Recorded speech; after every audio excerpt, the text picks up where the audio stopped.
Greetings, friends. It's Jesse here, and welcome to another video within the Spirit of Prophecy playlist. And we are continuing on the topic of Israel, and I have to make a confession that I think it might be a little while longer before we get to the book of Revelation, because as I look up more and as I discover more, I am going to be revealing it to you, regardless of how short or long the videos may be. And it just seems like there is a lot more to cover before we even get to Revelation. So for those that were anxiously awaiting for Israel and Revelation, we're going to have to do a few more videos. They might be a little shorter, but they're gonna be very helpful, because like I said, as I learn more precept upon precepts, line upon lines, then I will reveal it. And I'm just titling this video More on Israel and Jesus Christ. Can it be any more clear? And the thing is another thing we have to make clear is that we have to look at the Old Testament through New Testament eyes. Okay? If we fail to do this, then we will be caught up in the delusion that has swept the Christian world today. That's just a plain simple fact. It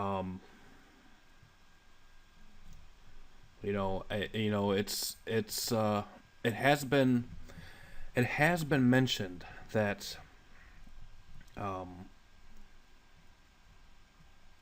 not understanding the 70 weeks of Daniel could be the greatest deception since the Garden of Eden, or the strong delusion. And to that, I would have to respond, that is partly the case, because I think this right here, all you have to do is look around. Look around. Because those that can even acknowledge what the truth is of the 70 weeks of Daniel are still caught in deception when it comes to this issue regarding Israel. All because of what happened on May 13th or 14th, 1948. Okay. And failing to understand this concept could have severe consequences. And so that's why I think, along with the 70 weeks of Daniel and properly understanding it, this issue is right next to it, if not even ahead of it. Okay. So, because the 70 weeks of Daniel strongly connects with this as well, as we will see in this little video. But more on Israel and Jesus, can it be any more clear? This was astounding when I was looking into this and I saw this, and I had to go and look at it I had to carefully look at the scriptures myself, and it's amazing.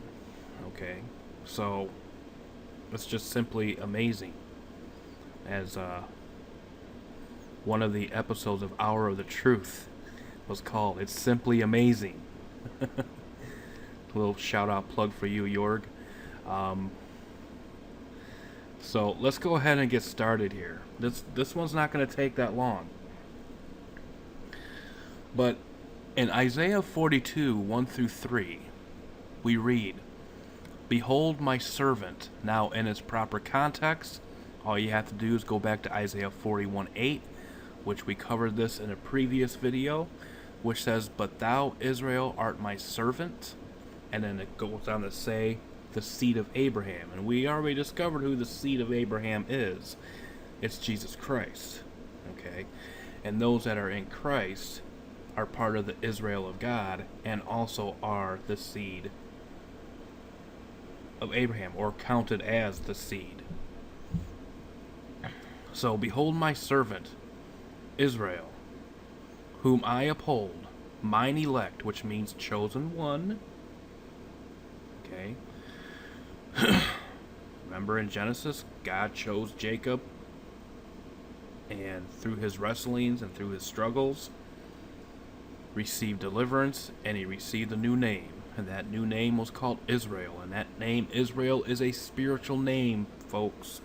It is a spiritual name because it came from a spiritual source. And that is the messenger of God. In whom my soul delighteth. So, mine elect means chosen one, in whom my soul delighteth. I have put my spirit upon him.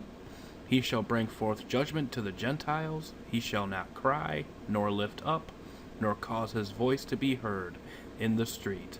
A bruised reed shall he not break, and the smoking flax shall he not quench. He shall bring forth judgment unto truth. And just like many other examples we have gone over in previous videos, Matthew in his gospel takes this and applies it to whom? Well, let's just go and look and see what is revealed to us. Matthew 12:10.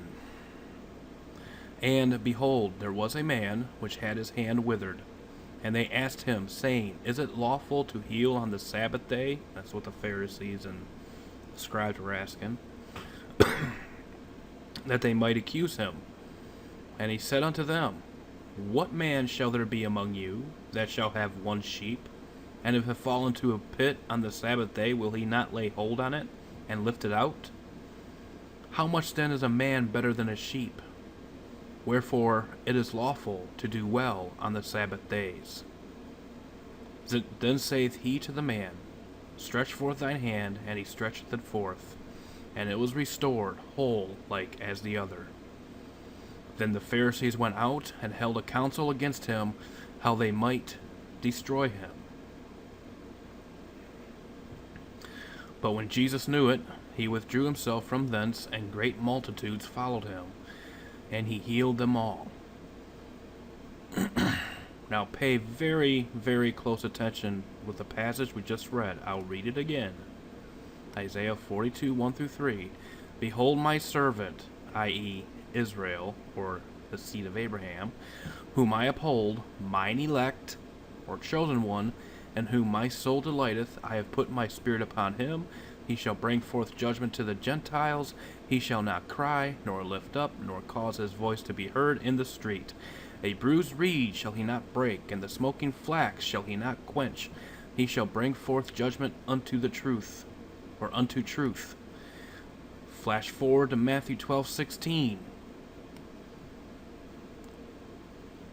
And charged them, Jesus charged them, that they should not make him known, that it might be fulfilled, which was spoken by Isaiah the prophet, saying, Behold my servant, whom I have chosen, mine elect.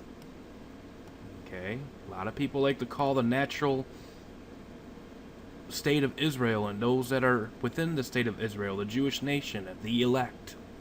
Oh, no, no, no, no, no. The elect belongs to the person, Jesus Christ. Behold my servant, whom I have chosen, because this is who Matthew is applying this passage to. My beloved, in whom my soul is well pleased. I will put my spirit upon him, and he shall show judgment to the Gentiles. He shall not strive nor cry, neither shall any man hear his voice in the streets. A bruised reed shall he not break, and smoking flax shall he not quench, till he send forth judgment unto victory. And in his name shall the Gentiles trust. So who is the elect?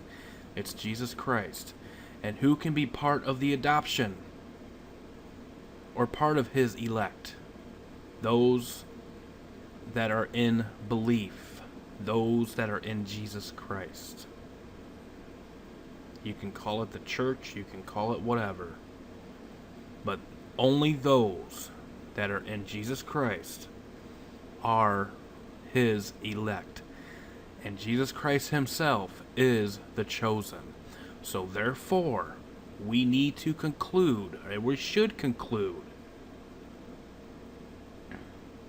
that if Matthew is applying the phrase chosen one to Jesus Christ, then those that are in Christ are his chosen people. Did you just understand what I said? I will repeat it. If Matthew is applying the aspect of the chosen one and is applying it to Jesus Christ, therefore it is safe to conclude that those that are in Christ are God's chosen people.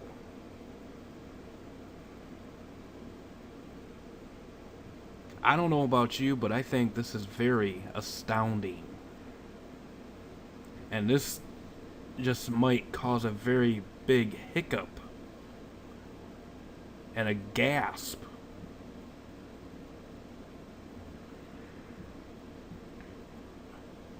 to those that believe otherwise. Let's look at another one.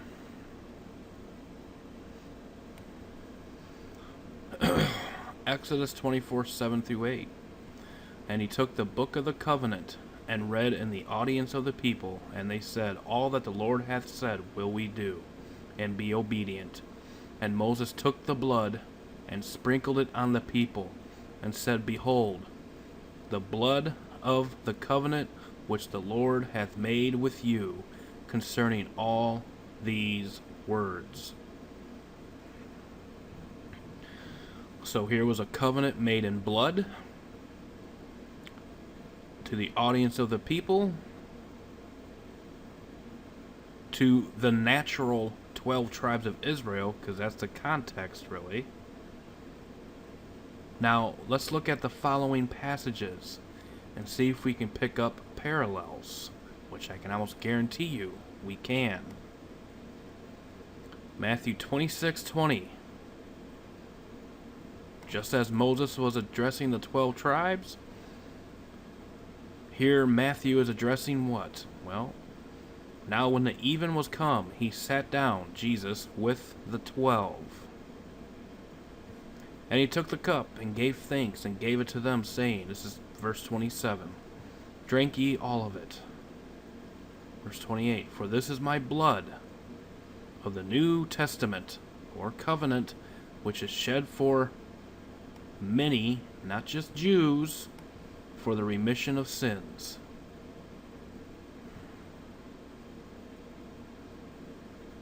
So here Moses connected the blood with the covenant. Here Jesus is connecting his blood with the new covenant. Same thing in Mark 14:24. And he said unto them, This is my blood of the New Testament, or new covenant, which is shed for many, not just Jews, but many. And in Luke 22:19-20, And he took bread and gave thanks, and brake it, and gave unto them, saying, This is my body which is given for you. This do in remembrance of me. And likewise also the cup after supper, saying, This cup is the New Testament in my blood, which is shed for you.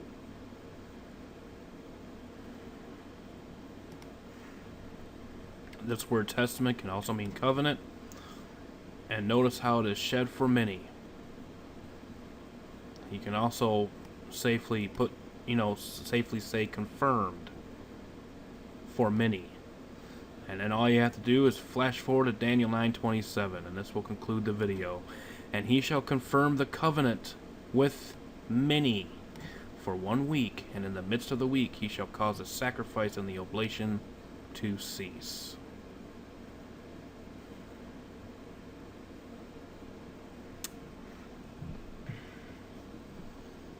The confirmation of the covenant was during the Last Supper, prior to the midst of the week. So Even though his ministry began the 70th week,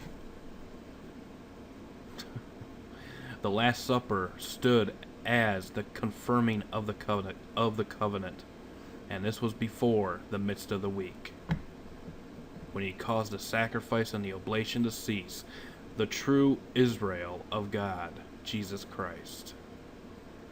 Truth be told, truth be known, stay safe, God bless, we will see you next time.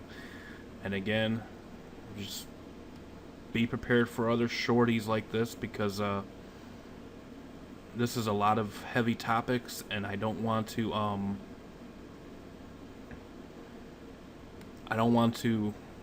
boggle you down all at once.